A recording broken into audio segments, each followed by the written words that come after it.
वो तुरंत काल की गणना करने वाले जो ब्राह्मण ज्योतिष लोग हैं वो कभी कभी ऐसी बात बता देते हैं जिसमें ऐसा लगता है कि व्यक्ति जो है वो जितने दिन तक जीवित रह सकता है उससे कहीं कम दिन जीवित रह पाएगा, क्योंकि उनका तो काम बन गया, पैसा उनको पूरी तरह से मिल गया। लेकिन हमने किसी को पैसा वैसा दिया नहीं, फिर भी मैं महसूस करता हूँ कि भगवान वही है जो भी हमने कहा कि राम कीन चाहे सो वही करें अन्यथा नहीं हुई, क्योंकि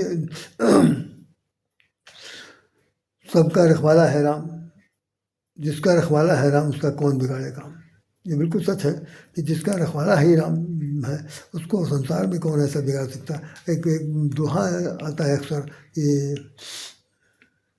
राखू जाको राखे साइयाँ मार सके ना कोई, जिसको भगवान रखना चाहता है। अभी संसार किसका है, उसका है, वही मेरा बाप है, वही मेरा परम पिता है। तो जिसको अपने संसार में रखना चाहता है तो उसको मारने की हिम्मत किसके पास है, नहीं मार सकता, क्योंकि मारने वाले से बचाने वाले के हाथ बड़े लंबे होते हैं। ये बात हमने बहुत से लोगों के मुखार में सुना और मैं जानता हूँ। ये एक प्रसंग में आया था कि गौतम बुद्ध और उनके छोटे भाई के बीच की घटना थी कि भगवान गौतम बुद्ध और वो गए थे, कबूतर को मार दिया था उनके बड़े भाई ने, और उन्होंने भगवान गौतम बुद्ध ने उसको बचा लिया मरहम पट्टी की जैसे भी क्या हो।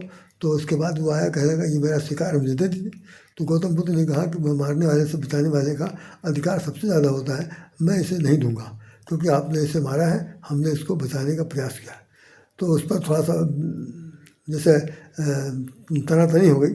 तो और भी जितने भी शुभचिंतक थे और जो इसका निर्णय देने वाले थे उन सब लोगों ने बुला करके उन दोनों भाइयों को बहुत ही सटीक तार्किक विश्लेषण के आधार बताया कि मारना आपका काम नहीं है। जब आप किसी को जला नहीं सकते, जब आप किसी को वैसा बना नहीं सकते तो आप मारने का अधिकार किसने आपको दिया। इसलिए आपने जो कुछ काम किया वो किसी अल्लाहबाजी में किया या किसी अभिमान में किया या यूँ अपने आप को एक निष्ठुर मन से किया। इसलिए आपका ये अधिकार मांगने का ये अधिकार या इस पक्षी को पाने का अधिकार बिल्कुल निरस्त किया जाता है और ये गौतम बुद्ध का है और वही इसको इसके रखवाली हो सकते हैं।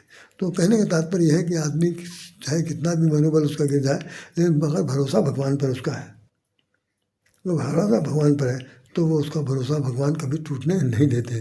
तो एक जो सुंदरकांड में एक वो लिखा हुआ छंद, उसके अंतिम लाइन पढ़ देना। तज सकल आस भरोस गाम ही सुनहि संतत सठ मना, तज सकल आस भरोस गाम ही संतत सठ मना।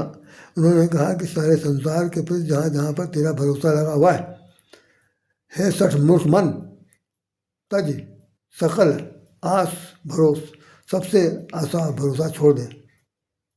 तज सकल आस भरोस गावई सुनहि संतत सठ मना, हे सठ मूर्ख मन, तो भगवान का भजन कर, भगवान के गुणगान में अपने को लीन रख, वही तेरा भला करेगा। कितनी बड़ी बात है कि मन को उन्होंने संबोधित करते। मन का पर्सनिफिकेशन अलंकार है, मन को ही मनुष्य मान लिया गया। वो व्यक्तिवादी अलंकार की पुष्टि करता है कि भाई मन से कह रहे हैं कि तुम सारी मूर्खता अपना मत करो, ज़्यादा पागल मत करो। भगवान जिसको जलाने वाला है वही मारने वाला है, इसलिए सब दुनियादारी के पीछे न पड़िए, ना उन पर भरोसा करिए।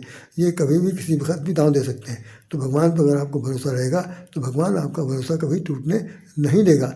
ये कट सत्य है। इसलिए उन्होंने कहा, गोस्वामी जी कहते हैं कि तज सकल आस भरोस गाँव सुनी संतत सठना, सकल सुमंगलदायक रघुनायक गुणगान, सादर सुनहित तरहि नर सिंधु बना जलियान। तो उन्होंने कहा कि जिस राम की कथा को जो सादर पूर्वक सुनेगा, सादर सुनहि ते तरहि नर, वो मनुष्य तर जाएंगे। कहाँ से? इस संसार से। सादर सुनहि तरहि नर सिंधु बिना जलियान, समुद्र संसार रूपी भवसागर से तर जाएंगे और तरने के लिए उनको इस पार से उस पार जाने के लिए किसी नौका की जरूरत नहीं होगी। यान माने जलयान, जलयान जहाज, पानी के जहाज की जरूरत नहीं पड़ेगी और वो बहुत ही बिना जहाज के इस पार से उस पार लग जाएंगे। शर्त यह है कि आपको सबसे संबंध तोड़ना तो नहीं लेकिन भरोसा भी ज़्यादा आँख मूंद के नहीं करना है। तो अगर आँख मूंद कर रहे हैं तो भगवान से बढ़कर करने क्या फायदा, वहीं से करना चाहिए, वही आपका भला कर सकते हैं। इन सब दुख साथ राय शामराधि आपको हृदय से नमन करता है और प्रार्थना करता है इस कथन में, इस सत्य में, इस संदेश में जरा बहुत भी आपके हित में आने वाला विषय हो तो निश्चित रूप से उसको अपनाइएगा।